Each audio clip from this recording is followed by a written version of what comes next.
আসসালামু আলাইকুম। আমি শামীম। ঢাকা বিশ্ববিদ্যালয় থেকে গণিতে অনার্স এবং ফলিত গণিতে মাস্টার্স শেষ করেছি। আমার চ্যানেলের নাম ইনফিনিটি ম্যাথমেটিক্স।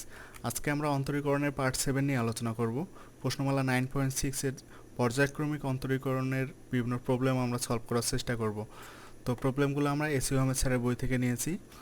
তো প্রথমে একটা জিনিস দেখি যে পর্যায়ক্রমিক অন্তরীকরণ বলতে কী বোঝায় সেটা একটু আমরা ভালো করে বুঝি আগে। সেটা হচ্ছে এখানে ধরলাম যে y ইকুয়াল টু x⁵ আছে।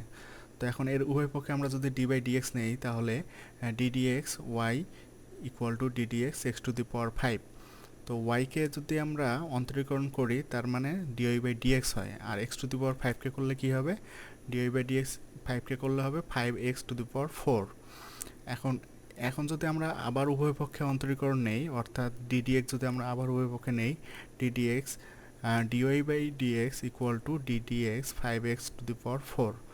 এখন ডিডিএক্স ইন্টু ডিওয়াই ডিএক্স রে d square y divided by dx² লেখা যায়। আর এখানে 5 তো কনস্ট্যান্ট সামনে চলে আসবে, আর x4কে করলে 4x³ হবে, তার মানে 20x³।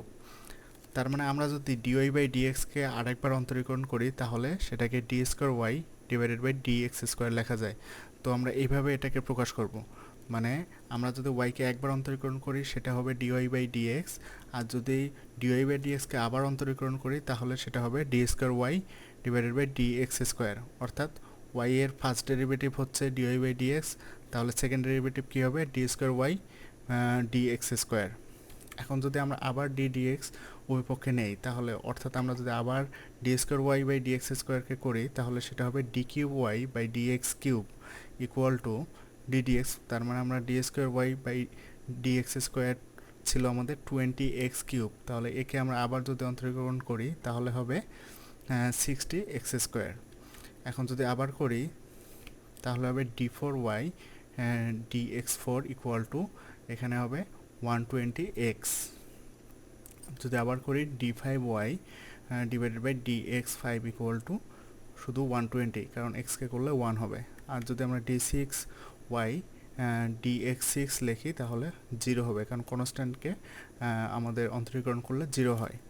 তো আমরা এখান থেকে কি দেখলাম, যদি একটা ফাংশন y দেয়া থাকে যে y x এর ফাংশন, তাহলে তার ফার্স্ট ডেরিভেটিভ হবে dy dx, তার সেকেন্ড ডেরিভেটিভ হবে d² dx², এবং তার থার্ড ডেরিভেটিভ d³ dx³। এভাবে যদি আমরা আবার করি তাহলে d4y dx4 এভাবে চলতে থাকবে। তার মানে এইভাবে চলতে চলতে তার মানে আমাদের ডিফারেন্সিয়েশনের ডেরিভেটিভের ফরম্যাটটা কী দাঁড়াবে, dny dxn। এখন আমরা আরেকটু ভালো করে দেখি, সেটা হচ্ছে যদি y ইকুয়াল টু f(x) একটা ফাংশন দেয়া থাকে তাহলে আমরা dy বাই dx জানি যে আমরা ওয়াইকে একবার অন্তরীকরণ করলে dy বাই dx লেখা যায়। তো এই dy বাই dxকে আমরা চাইলে y নিচে 1 দিয়ে আমরা প্রকাশ করতে পারি, অর্থাৎ dy by dx equal to y1 equal to f'(x)। তার মানে এই তিনটা একই জিনিস মূলত, dy বাই dxও যা, y1ও তা, এবং f'(x)ও তা। তার মানে এই তিনটা দ্বারাই মূলত ওয়াইকে একবার অন্তরীকরণ করা বোঝাবে। তাহলে ওয়াইকে দুইবার অন্তরীকরণ করলে আমরা সেটা কীভাবে বুঝবো, সেটা হচ্ছে d² dx², যেটা আমরা আগে দেখলাম। এবং তাহলে y1কে আমরা y2 লিখবো, এবং যদি কোনো ফাংশন আকারে থাকে সেটাকে তাহলে f'(x) লিখলেই আমাদের দুইবার অন্তরীকরণ বোঝাবে। তাহলে d³ dx³ মানে তিনবার অন্তরীকরণ, ওয়াইকে আমরা যদি তিনবার অন্তরীকরণ করি এবং y2কে তাহলে আরেকবার অন্তরীকরণ করলে কী হবে, y3, এবং f'(x)কে যদি আমরা আরেকবার অন্তরীকরণ করি তাহলে f'(x). তার মানে এইভাবে চলতে থাকলে তাহলে dny dxn ইকুয়াল টু লেখা যায় yn ইকুয়াল টু fn(x). তার মানে আমরা এখানে কি বুঝলাম, যে y ইকুয়াল টু f(x) যদি দেয়া থাকে তার মানে dy dx আমরা y এর একবার অন্তরীকরণ বুঝবো, d² dx² আমরা y এর দুইবার অন্তরীকরণ বুঝবো, এবং d³ dx³ তিনবার অন্তরীকরণ। এরকম যদি চলতে থাকে তার মানে ফরম্যাটটা dny dxn হবে। সেম আমরা এইভাবেও লিখতে পারি, dy dxকে চাইলে আমরা y1 লিখতে পারি, এইভাবে y2 y3 yn লিখতে পারি। আর যদি ফাংশন দেয়া থাকে সেক্ষেত্রে f'(x) দ্বারা একবার অন্তরীকরণ বোঝাবে, f'(x) দুইবার অন্তরীকরণ বোঝাবে। এভাবে আমরা লিখতে পারি, n সংখ্যকের বেলায় fn(x) লিখতে পারি। এখন এই ধরনের অঙ্কের ক্ষেত্রে আমরা একটা অঙ্ক খুব ভালো করে বুঝবো, এটা বুঝলে সব অঙ্ক করা যাবে। তো প্রথমে আমরা দেখি 12 নম্বর একটা অঙ্ক আমরা দেখি, সেটা হচ্ছে cos root y equal to x হলে দেখাও যে 1 minus x square y two minus x y one equal to 2 হবে। তাহলে প্রথমে এইসব অঙ্কের ক্ষেত্রে আমাদের ধাপে ধাপে আগাইতে হবে। তো একটা অঙ্ক আমরা ভালো করে খেয়াল করব, বাকিগুলো সব পারা যাবে। তাহলে যেটা আমাদের দেয়া আছে সেটা দিয়ে আমরা কাজ শুরু করব। দেয়া আছে cos root y equal to x. তো প্রথম কাজ আমাদের হচ্ছে যে যেহেতু আমাদের এখানে ওয়াই ওয়ান এবং ওয়াই টু দেয়া আছে, তার মানে আমরা ওয়াইকে অন্তরীকরণ করতে হবে, মানে ওয়াইকে ডেরিভেটিভ করতে হবে। সেই ক্ষেত্রে আমাদের প্রথমে চিন্তা করতে হবে যেটা দেয়া আছে সেখান থেকে ওয়াইকে আগে আলাদা করে নিতে হবে। তার মানে এখানে cos root y equal to x আছে, তাহলে ওয়াইকে যদি আমরা আলাদা করতে চাই তাহলে কসটাকে এপাশে পাঠিয়ে দিই, তার মানে root y equal to cos inverse x লেখা যায়। তো তারপরেও এখানে রুট যেহেতু আছে তা আমরা শুধু ওয়াই, আমরা লেফট সাইডে শুধু ওয়াই রাখবো। তাহলে সেক্ষেত্রে কি আমরা স্কোয়ার করে দিলাম, তাহলে y equal to cos inverse x তার হোল স্কোয়ার। তো প্রথম কাজ হলো যেটা দেয়া আছে সেখান থেকে আমরা যে কোনোভাবেই হোক আমরা ওয়াইকে আলাদা করে নেব, আগে ওয়াই ইকুয়াল টু সামথিং বের করব। তারপরের কাজ হচ্ছে আমাদের যেহেতু এখানে ওয়াই ওয়ান ওয়াই টু দেওয়া আছে, তো আমাদের সর্বোচ্চ 2বার পর্যন্ত অন্তরীকরণ করতে হবে। ওয়াই টু দেখে আমরা বুঝলাম ওয়াইকে 2বার অন্তরীকরণ করলেই আমাদের হবে। তো যেহেতু 2বার অন্তরীকরণ করতে হবে তাহলে আমরা আগে প্রথমে অন্তরীকরণ করি। তাহলে প্রথম অন্তরীকরণটা কী হবে, y one equal to d d x cos inverse x তার হোল স্কোয়ার। তার মানে ওয়াই এর একবার অন্তরীকরণ কী হবে, ওয়াই ওয়ান ইকুয়াল টু যেটা ছিল সেটার DD x cos inverse x তার হোল স্কোয়ার। তো এখন এটার অন্তরীকরণটা কী হবে, তাহলে ওয়াই ওয়ান ইকুয়াল টু, যদি আমরা এটাকে এক্স চিন্তা করি x two the power N এর সূত্র পড়বে, তাহলে 2 কজ ইনভার্স এক্স 2 মাইনাস 1 মানে 1, তার মানে 2 কজ ইনভার্স এক্সই থাকতেছে। যেহেতু আমরা এটাকে এক্স চিন্তা করছি তাহলে DD x cos inverse x, তার মানে ওয়াই ওয়ান ইকুয়াল টু আমরা কী লিখতে পারি, 2 cos inverse x d d x, cos inverse এক্সের সূত্র আমরা জানি -1 divided by root over 1 minus x square. তো এই পর্যন্ত প্রথম আমরা একবার অন্তরীকরণ করার পরে এখন আমরা চিন্তা করব যে এখানে রিপ্লেস করা যায় কিনা। যেমন এখানে কজ ইনভার্স এক্সকে আমরা রুট ওয়াই লিখতে পারি। তো একবার অন্তরীকরণ করার পরে দেখতে হবে আমরা মানে এগুলোকে ওয়াই এর মাধ্যমে লিখতে পারি কিনা। যেমন এখানে 2 কজ ইনভার্স এক্স আছে, তো আমরা চাবো যে কজ ইনভার্স এক্সকে যেহেতু এখানে রুট ওয়াই লেখা যায় তার মানে আমরা ওয়াই রুট ওয়াই লিখে দেবো, কারণ আমাদের টার্গেটই হচ্ছে যে কোনোভাবে রিপ্লেস করে ওয়াইতে নিয়ে আসা, মানে তাহলে জিনিসটা ইজি হবে বা ছোট হবে। আর একটা ইয়ে করতে হবে, যেহেতু এখানে ডিভাইডেড আছে, ডিভাইডেড থাকলে আমাদের আগে আড়াআড়ি গুণ করে এটাকে মানে সিম্পলিফাই করতে হবে। তার মানে কি করলাম আমরা, root over 1 minus x square আড়াআড়ি গুণ করলাম, y one equal to minus, এই মাইনাসটা সামনে দিলাম -2, আর কজ ইনভার্স এক্সের আমরা এখান থেকে লিখতে পারি রুট ওয়াই। তার মানে এখানে দুইটা জিনিস দেখলাম, প্রথমে হচ্ছে যেটা দেয়া আছে সেখান থেকে আমরা যে কোনোভাবেই হোক আমরা ওয়াইটাকে আলাদা করে বের করব। তারপরের কাজ হচ্ছে আমাদের একবার অন্তরীকরণ করব। একবার অন্তরীকরণ করার পরে আমরা দেখব যে এখানে কোনোটার পরিবর্তে ওয়াই নিয়ে আসা যায় কি না। যেহেতু আমাদের কজ ইনভার্স এক্সের পরিবর্তে রুট ওয়াই নিয়ে আসা যাচ্ছে, তার মানে আমরা এটা লিখে দেব। আর যদি এখানে কোনোভাবে ভাগ থাকে তো ভাগটা আমরা রাখবো না, ভাগটা আড়াআড়ি গুণ করে দিয়ে আমরা সিম্পলিফাই করে ফেলবো। তার মানে এখন যদি আমরা আড়াআড়ি গুণ করি তাহলে কিন্তু সিম্পলিফাই হয়ে গেল, এখন আর ভাগ থাকতেছে না। তো এটা করার পরে আমাদের দেখতে হবে যে রুট যদি থাকে তাহলে আমরা উভয় পক্ষে বর্গ করে দেব, কারণ রুট নিয়ে আমাদের অপারেশন করা অনেকটা জটিল হবে, সেজন্য আমরা আগে বর্গ করে দেব। বর্গ করে দিলে কি হবে, 1 minus x square y one square আর -2 রুট ওয়াই এর স্কোয়ার করলে 4 ওয়াই লেখা যায়।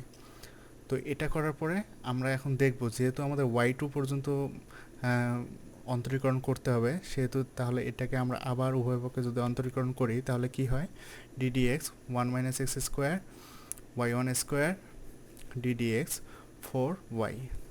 তো এখানে যেহেতু দুইটা ফাংশন গুণন আকারে আছে, যে 1 মাইনাস এক্স স্কোয়ার একটা ফাংশন, ওয়াই ওয়ান স্কোয়ারও একটা ফাংশন, দুইটাই তো এক্সের ফাংশন, যেহেতু গুণন আকারে আছে তাহলে আমরা অন্তরীকরণে গুণনের সূত্রটা ইউজ করব। তাহলে কি প্রথমটা ইন্টু দ্বিতীয়টার অন্তরীকরণ, অর্থাৎ ওয়াই ওয়ান স্কোয়ারের অন্তরীকরণ কী হবে, যদি আমরা এটাকে x two the power N এর সূত্রে নিয়ে যাই তাহলে 2 ওয়াই ওয়ান ডিডিএক্স, আবার ওয়াই ওয়ানকে করতে হবে কারণ আমরা ওয়াই ওয়ানকে এক্স ধরে করছি, সেজন্য ডিডিএক্স আবার ওয়াই ওয়ান দিতে হবে, plus y one square into আমরা ওয়ান মাইনাস এক্স স্কোয়ারকে যদি অন্তরীকরণ করি তাহলে হয় 0 - 2x ইকুয়াল টু 4 সামনে আসবে, ওয়াইকে একবার অন্তরীকরণ করা মানে আমরা জানি ওয়াই ওয়ান হবে। তো তাহলে 1 - x স্কোয়ার 2y1, এখন ডিডিএক্স ওয়াই ওয়ান মানে কি, তাহলে y2 মাইনাস, এখানে মাইনাস কেন দিলাম, -0 - 2x -2x আছে, তাহলে -2x y1 square equal to 4y1। তো এখন এখানে দেখা যাচ্ছে যে এখানেও 2y1 আছে, এখানেও 2y1 আছে, এখানেও 2y1 আছে। আমরা যদি 2y1 দিয়ে টোটালটাকে ভাগ করে দেই তাহলে কি দাঁড়াচ্ছে, 1 - x square y2 minus x y1 equal to 2। তো একটা অঙ্ক আমরা ভালো করে চিন্তা করি, মানে ভালো করে খেয়াল করি যে প্রথমে যেটা দেয়া আছে সেটা নিয়ে কাজ শুরু করব। তো যদি দেখি যে আমরা ওয়াইটা অন্যভাবে আছে, তাহলে আমরা ওয়াইটাকে প্রথম হচ্ছে ওয়াইটাকে আলাদা করে লিখব, ওয়াইটাকে যে কোনোভাবে সিম্পলিফাই করে শুধু ওয়াই ইকুয়াল টু সামথিং বের করব। বের করার পরে আমরা একবার অন্তরীকরণ করব। যখন অন্তরীকরণ শেষ হবে তখন আমরা দেখব যে কোনো কিছুর পরিবর্তে আমরা ওয়াই নিয়ে আসতে পারি কিনা। যেমন এখানে কজ ইনভার্স এক্স আছে, তো এটার পরিবর্তে আমরা ওয়াই নিয়ে আসতে পারবো। যে কজ ইনভার্স এক্সের পরিবর্তে রুট ওয়াই যেহেতু লেখা যায়, তার মানে এটাকে আমরা ওয়াইতে নিয়ে যাব, ওয়াইয়ের মাধ্যমে লিখবো আর কি। একবার অন্তরীকরণ করার পর আমাদের দেখতে হবে যে কোনো কিছুকে ওয়াইয়ের মাধ্যমে লেখা যায় কি না। যেহেতু কজ ইনভার্স এক্সকে আমরা রুট ওয়াই লিখতে পারি, তাহলে রুট ওয়াই লিখলাম, এবং দেখব যে যদি কোনো ডিভিশন থাকে মানে ভাগ আকারে থাকে, তো সেটাকে আমরা আড়াআড়ি গুণ করে সিম্পলিফাই করব। তো এটা করতে হবে। এখন সিম্পলিফাই করার পরে যদি দেখি আমাদের রুট আছে, রুট থাকলে আমরা উভয় পক্ষে বর্গ করে দেব, কারণ রুটের অপারেশন করা একটু জটিল, সেজন্য আমরা বর্গ করে দেব। বর্গ করে দেওয়ার পরে আমরা আবার কেন অন্তরীকরণ করলাম, যেহেতু আমাদের y2 আছে, প্রমাণ করতে হবে যেখানে সেখানে y2 আছে, সেহেতু আমাদের আবার এখানে যে ইয়েটা আছে সেটাকে আবার অন্তরীকরণ করতে হবে। তো সেজন্য আমরা আবার উভয় পক্ষে অন্তরীকরণ নিছি, নেয়ার পরে আমরা অন্তরীকরণ সূত্র ইউজ করে সিম্পলিফাই করছি। তো এই অঙ্কগুলো মনে রাখার দরকার নাই যে কোনটার পরে কি করব, সেটা দেখেই বোঝা যাবে। যেহেতু আমাদের এখানে cos root y equal to x আছে, তো আমাদের ফার্স্ট টার্গেটে যেহেতু ওয়াই ওয়ান ওয়াই টু মানে আমরা ওয়াইকেই অন্তরীকরণ করতে চাচ্ছি, তো ফার্স্ট টার্গেট দেখেই বোঝা যাচ্ছে আমাদের ওয়াই আলাদা করে নিতে হবে। দেন আমাদের যেহেতু ওয়াই টু পর্যন্ত অন্তরীকরণ আমাদের প্রমাণই করতে বলছে এখানে আছে, তো সেহেতু আমরা একবার অন্তরীকরণ করা শুরু করব। শুরু করার পরে অন্তরীকরণ যখন শেষ হবে তখন আমরা চিন্তা করব যে যেহেতু এত বড় টার্ম, এটাকে কোনোভাবে রিপ্লেসমেন্ট করা যায় কিনা, ওয়াইয়ের মাধ্যমে লেখা যায় কিনা। যেহেতু কজ ইনভার্স এক্স কে আমরা রুট ওয়াই লিখতে পারি, রুট ওয়াই লিখে দিলাম, এবং যেহেতু ভাগ আছে, তো ভাগ থাকলে আমাদের মানে সিম্পলিফাইয়ের জন্যই মূলত আমরা আড়াআড়ি গুণ করে দিয়ে দেব।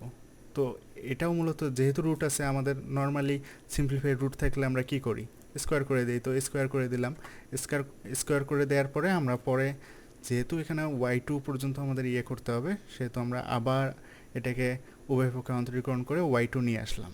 তো এখানে একটা জিনিস হচ্ছে যে ওয়াই ওয়ান স্কোয়ারকে আমরা যখন অন্তরীকরণ করছি সেটাকে x two the power N চিন্তা করছি, তাহলে কি হয় 2y1। কিন্তু যেহেতু আমরা এটাকে এক্স চিন্তা করছি, ওয়াই ওয়ানকে তো আবার অন্তরীকরণ করতে হবে, সেটাকে ডিডিএক্স ইন্টু ওয়াই ওয়ান লিখতে হবে। তো ডিডিএক্স ওয়াই ওয়ান আমরা জানি আবার ওয়াই টু হবে, কারণ ওয়াই ওয়ানকে আরেকবার যদি অন্তরীকরণ করি তাহলে সেটা ওয়াই টু হবে। তো এটা আমরা একটা অঙ্ক দেখলাম, সেটা আরেকটা অঙ্ক দেখি। যে 36 নম্বর একটা অঙ্ক দেয়া আছে যে y equal to e to the power a sine inverse t হলে প্রমাণ করো যে 1 - t square y two minus t y one equal to a square y. তো একইভাবে দেয়া আছে থেকে আমরা শুরু করব। যে দেয়া আছে y ইকুয়াল টু, সেটা আমরা লিখলাম e to the power a sine inverse t. তবে এখানে খেয়াল রাখতে হবে যে ওয়াই কিন্তু এখানে ফাংশন অফ এক্স না, এটা ওয়াই হচ্ছে ফাংশন অফ টি, মানে টি এর একটা ফাংশন এখানে দেয়া আছে, ওয়াইটা মূলত টি এর ফাংশন। তাহলে আমরা ওয়াই ওয়ান যেটা, সেটা কিন্তু কি হবে, ডি বাই ডিটি, মানে আমরা ডি বাই ডিটি অপারেটর এখানে নিচ্ছি, কারণ টি এর ফাংশন মূলত। তাহলে ই টু দি পাওয়ার এক্স চিন্তা করি, ওয়াই ওয়ান মানে একবার অন্তরীকরণ করতে হবে, তাহলে ই টু দি পাওয়ার এক্স এর অন্তরীকরণ কি, মূলত ই টু দি পাওয়ার এক্স, কিন্তু যেটাকে আমরা এক্স ধরছি সেটাকে তো আবার অন্তরীকরণ করতে হবে, তাহলে d by d t into a sine inverse t. এখন আসি যে ওয়াই ওয়ান ইকুয়াল টু, তাহলে ই এ সাইন ইনভার্স টি। এখন ডি ডিটি এ সাইন ইনভার্স টি, এ তো কনস্ট্যান্ট, আর সাইন ইনভার্স টিকে যদি আমরা টি এর সাপেক্ষে অন্তরীকরণ করি তাহলে কি হয়, 1/√1 - টি স্কোয়ার। আর এই এটা কনস্ট্যান্ট মূলত সামনে আসছিল, এটা গুণন আকারে আছে। এখন তাহলে কি লেখা যায়? এখন যেহেতু এখানে ভাগ আছে, আগের মতোই আমরা ভাগ থাকলে কি করব, আর গুণ করে দেব y1, আর e⁴ sin ইনভার্স টিকে তো আমরা y এর মাধ্যমে লিখতে পারি। তো আমরা বলছিলাম যে একবার অন্তরীকরণ করার পরে এটা আমাদের ভালো করে চেক করতে হবে যে সেটা y এর মাধ্যমে লেখা যায় কিনা। যেহেতু আমরা e⁴ sin ইনভার্স টিকে আমরা y এর মাধ্যমে লিখতে পারি, তাহলে কি লেখা যায়? আর গুণ করার পরে √1 - t² y1 = a y। তো এটা তো আগের মতো হলো। এখন যদি আমরা বর্গ করে দেই এবং আরেকবার অন্তরীকরণ করি তাহলে কিন্তু এটা চলে আসবে। তো বাকি অঙ্কটা আমরা এখানে আর করলাম না। তো আরেকটা অঙ্ক দেখি আমরা, যে 22 নম্বর একটা অঙ্ক দেওয়া আছে যে y = sin into sine x হলে প্রমাণ করো যে d² y dx² plus dy dx into tan x plus y cos² x। তাহলে যেটা দেয়া আছে সেটা থেকে আমরা শুরু করি। দেয়া আছে y = sin into sine x, তাহলে dy/dx, কারণ আমাদের এখানে d² প্লাস dx² পর্যন্ত যাইতে হবে, তাহলে তো একবার অন্তরীকরণ প্রথমে করতে হবে। যে dy/dx = আমরা কি লিখতে পারি? তো সাইনের আর্গুমেন্ট কিন্তু সাইন এক্স, তার মানে সাইন এক্স যদি আমরা সূত্রটা ইউজ করি, সাইন এক্সের অন্তরীকরণ করলে কি হয়? Cos x. যেহেতু আমরা সাইন এক্সকেই এক্স চিন্তা করছি, তাহলে ddx ইন্টু আবার সাইন এক্স, ddx সাইন এক্সের কি? কজ এক্স আমরা জানি। তো এখন d²y/dx² যেটা, সেটা কি হবে? তাহলে এটাকে আবার অন্তরীকরণ করতে হবে, কিন্তু এখানে দুইটা ফাংশন গুণন আছে, একটা হলো cos sin x একটা ফাংশন আর cos x একটা ফাংশন। তাহলে প্রথমটা ইন্টু দ্বিতীয়টার অন্তরীকরণ, অর্থাৎ cos sin x into cos x এর অন্তরীকরণ মাইনাস sin x প্লাস এবার cos x ইন্টু এটার অন্তরীকরণ কি হবে? এটা হচ্ছে মূলত cos sin x, তাহলে সূত্র যদি এটা x চিন্তা করি তাহলে cos x এর সূত্র হবে মাইনাস sin x। যেহেতু আমরা সাইন এক্সকে এক্স চিন্তা করছি, তাহলে সাইন এক্সকে আবার করলে হবে কজ এক্স। তাহলে d²y dx² = কী লেখা যাচ্ছে? Minus cause sine x into sine x প্লাসে মাইনাসে মাইনাস y cos² x। এখন এই cos xকে আমরা cos² x লিখতে পারি। আর আমরা বলছিলাম যে যদি কোনোভাবে y এর মাধ্যমে জিনিসগুলো লেখা যায় তাহলে আমরা সেখানে ইউজ করব। তাহলে সাইন ইন্টু সাইন এক্স এর পরিবর্তে তো আমরা y লিখতে পারি, তাহলে cos x into cos x cos² x, আর সাইন ইন্টু সাইন এক্স এর পরিবর্তে আমরা y লিখলাম। এখন d²y dx² = minus cos sin x into cos x into tan x minus y cos² x। আমরা এখানে tan xটা কেন নিলাম? কারণ আমাদের প্রমাণে tan x দেয়া আছে। তো আমরা যে কোনোভাবে যদি এখানে আমরা tan x ইউজ করি, tan x মানে মূলত কি? sin x/cos x। তাহলে cos x আর cos x কাটা গেল, তাহলে sin x এর পরিবর্তে কিন্তু আমরা cos x into tan x লিখতে পারি। এটা লেখাতে একটা লাভ হয়েছে, সেটা হচ্ছে dy dx কে আমরা cos sin x into cos x লিখতে পারি। তার মানে cos sin x into cos x এর পরিবর্তে আমরা dy/dx লিখতে পারবো, তাহলে আমরা প্রমাণটা চলে আসবে। তার মানে d²y dx² = মাইনাস dy/dx, আমরা এটাকে dy/dx লিখতে পারি into tan x minus y cos² x। এখন যদি সবগুলোকে আমরা লেফট সাইডে নিয়ে আসি তাহলে কি হয়? d²y dx² plus dy/dx into tan x plus y cos² x = 0। ধন্যবাদ।